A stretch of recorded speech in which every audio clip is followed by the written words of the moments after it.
On March 11, 2005, at the University of California, Berkeley, a laptop was stolen from biology professor Dr. Jasper Rines, and a video started circulating around the internet of him ranting to a lecture hall about his frustration and anger towards the incident occurring, and also the great consequences the thief would receive if they didn't give the laptop back. However, many people were quick to speculate that the professor was making all the stuff up he said in the video, and that he's not very bright. While other news articles were quick to be on his side and included plenty of evidence to prove that the laptop did contain some sensitive information on it. But I'm here today to try to give a full understanding of this incident and explain all the things this professor said during his rant. This is the Professor Pawnage incidents.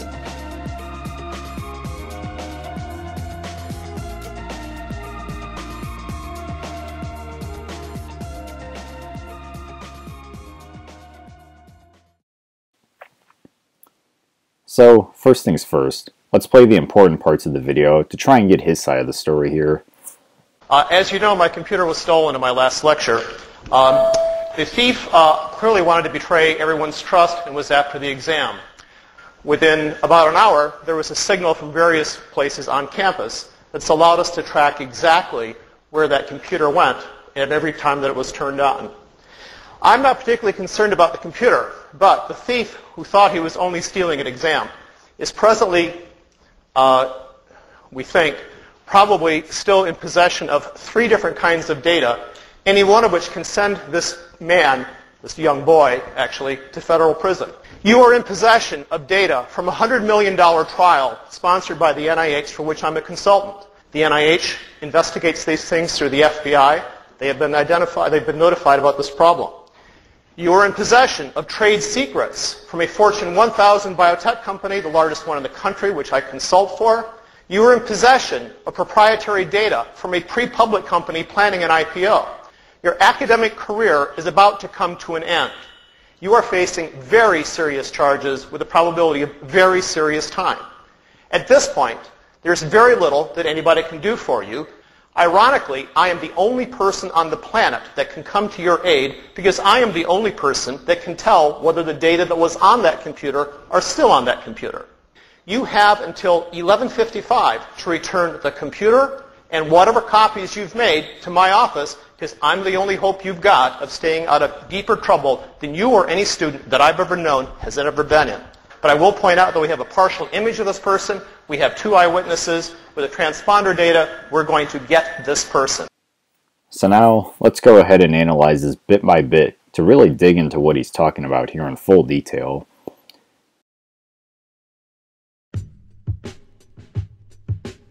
As the video begins, he walks into the lecture hall, which isn't verified as to which class or professors it is, and the viewer can only assume that the reason he went into this class specifically is because he has an idea of whom it may be who did the dirty deed.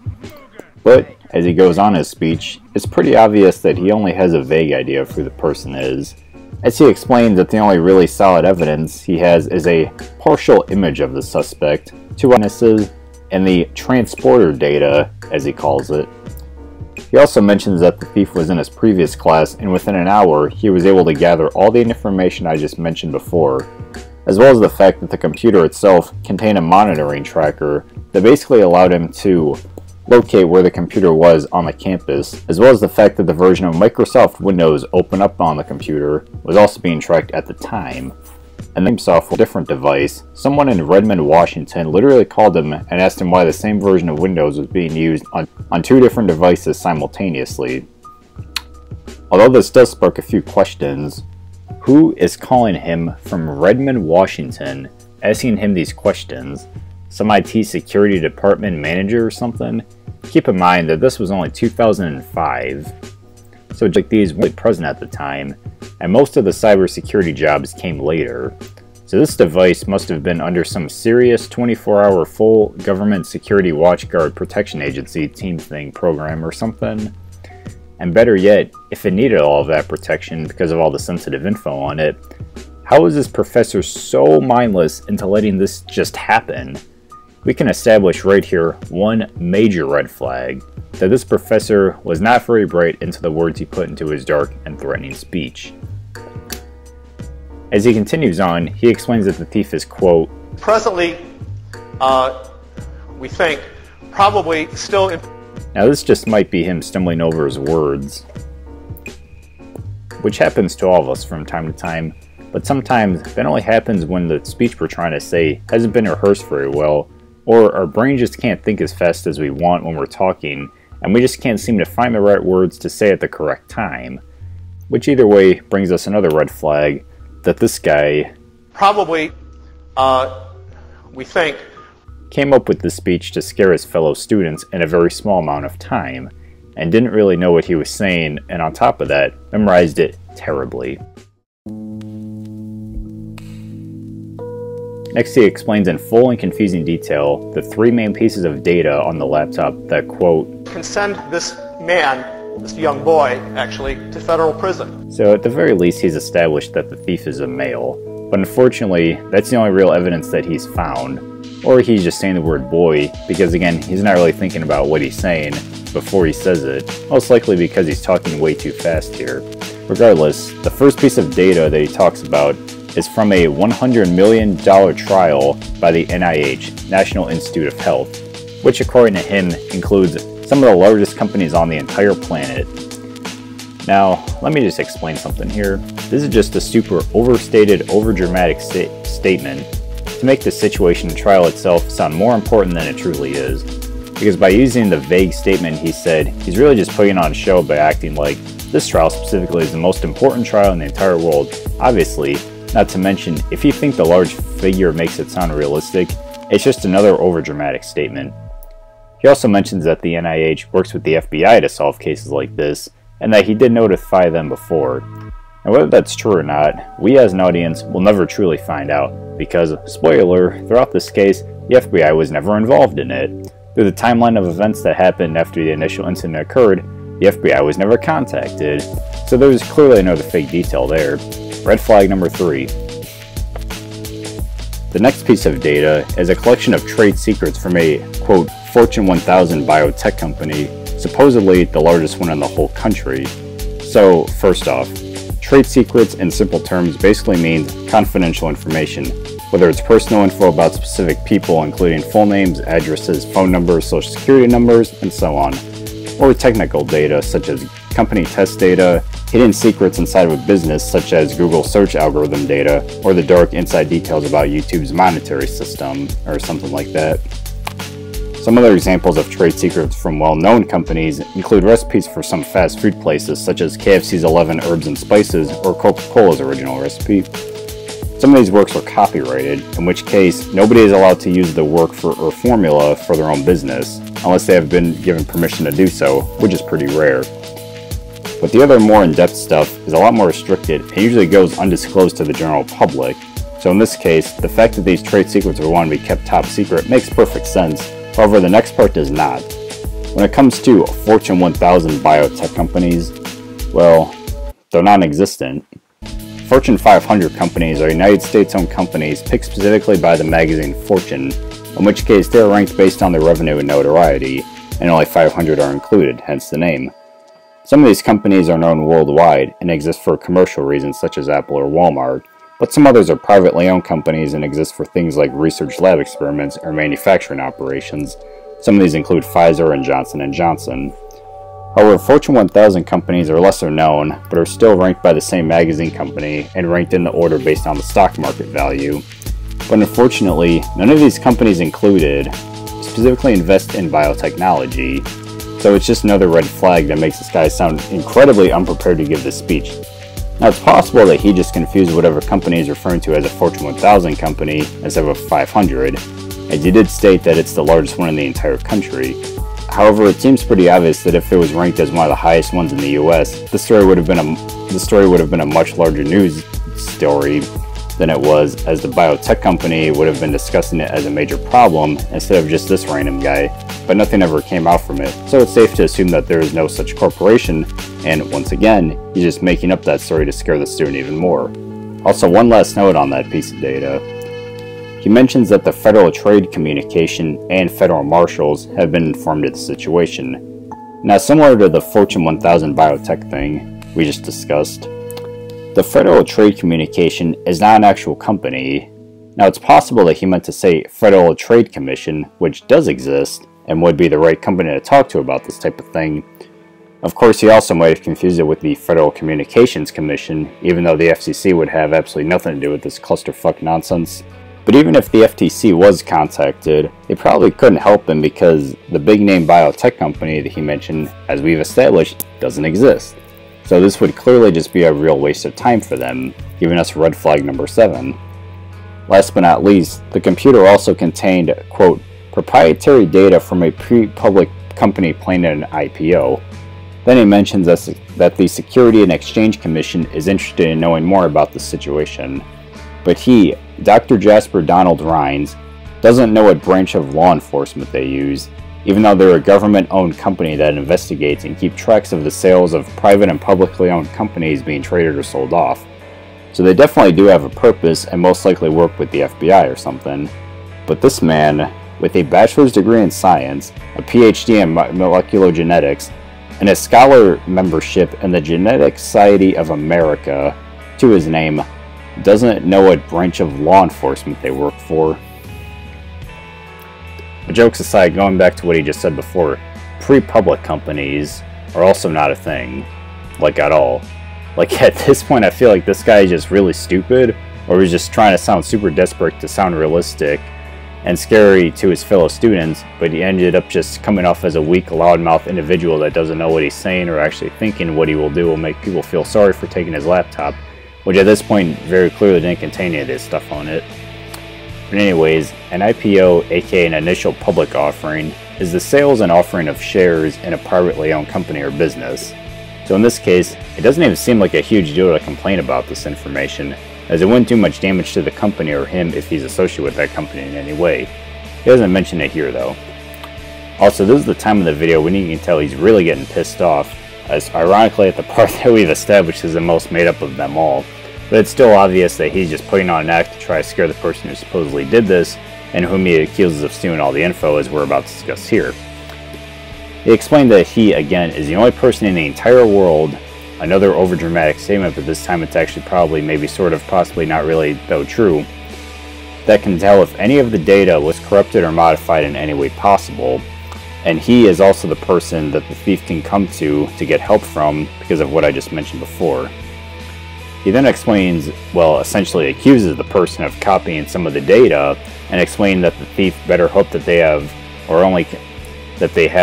or can prove that they only have one copy of that data, and can return it to him as quickly as possible.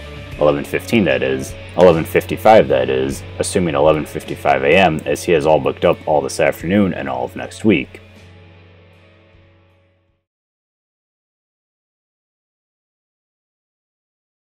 Now let's establish something pretty obviously important here. Something that the professor should have known before spitting out the entire speech that he just made up to this point. Assuming that the thief was in this classroom to hear this tasteful matter live, and assuming that he only intended to grab the computer to steal test answers, and assuming that all the stuff the teacher said was on the computer is actually for real on the computer, the thief now knows this, and now he or she can use it against him and can now make copies of it. The professor was basically dumb enough to let the student know where the weak spots were and gave them the key that unfortunately they weren't searching for in the first place, but ended up getting it out of dumb luck by the professor's big stupid mouth. So now the professor at this point, even with this scary sounding tone, just ruined the integrity and reputation of whatever was on that laptop, because now the thief has his or her intentions growing after hearing all of this.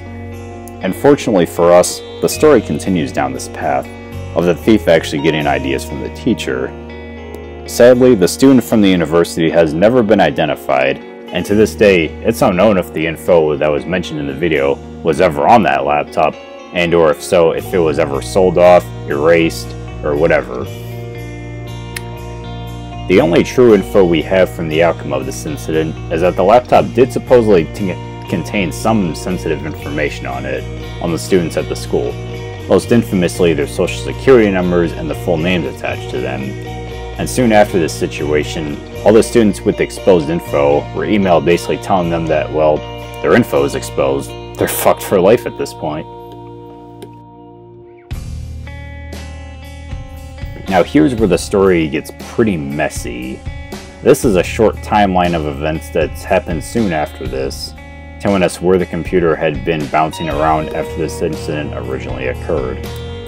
So after March 11th, an unknown and identified woman sold off the laptop to a man in San Francisco sometime around April 14th, the same year, nearly a month after. 5 days later, the man who bought the laptop put it up for auction via eBay, which was sold to a man in South Carolina. It was also revealed later from the lab data that the computer at this point had been wiped clean, deleting any of the potential files that once existed on that computer, and had a brand new operating system running on it. It was also revealed that the whole intent of the incident, originally by the student who did this, was to steal the computer and sell it online. Not to steal any sensitive files, not to steal any test answers, but sadly, we may never know. And now, about 2 months later, the police department working for the university finally tracks down the location of the device and proceeds to arrest the man who sold the device on the internet. He is issued with possession of stolen property, and unfortunately I couldn't find any info online telling us whether he was convicted or not, since his real name was never mentioned, but he did tell police the description of the lady he bought the laptop from, which ironically enough ended up matching with the security photo they had of the woman leaving the campuses with the laptop. Which definitely tells us one thing. Dr. Jasper told us all that the suspect was a male, and well, he was definitely not correct about that little important detail. Anyways, so the laptop is now found, and stripped clean, and now in the hands of law enforcement, who took the laptop to the Silicon Valley Regional Computer Forensic Laboratory to determine once and for all if the sensitive files had ever been touched, accessed, or copied in any way, shape, or form. But here comes the bad news. The deletion of the files and the overwriting of them via the new software installed on the device had just left the files just sort of in bits and pieces. I'm not sure exactly how to describe this, but if you were to watch Vsauce's Where Do Deleted Files Go, he can go more in depth about the specific genetics and whatnot on what happens to files like these. But for the rest of us who don't understand how this technology terminology can be translated into everyday logical English, the bottom line is that it was now pretty much hopeless in finding out the specific data of those files, if they had been moved or accessed or anything, and the overwriting had just done so much damage to them that they were no longer in the same form as they were before. They were just gone, never to be seen again.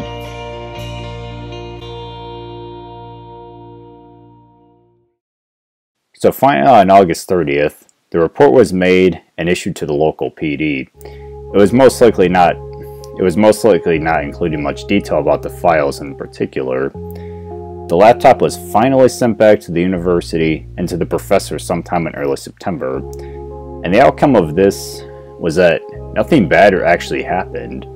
As you can see, there wasn't really any proof or evidence suggesting that the data had ever gotten leaked or thrown into the hands of hackers. I mean, the laptop was stolen by presumably a female student. The laptop was sold off to some guy who sold it to another guy, and then the computer was completely wiped clean. All the sensitive info was gone and no longer existed. And on top of that, the news report suggested that no data was exposed online or given to hackers. No cases of credit card fraud, bank account fraud, anything like that came out from the same students whose info was on that computer. So, that's where the case ends. The info might be out there somewhere, but for now we'll never know. Case closed.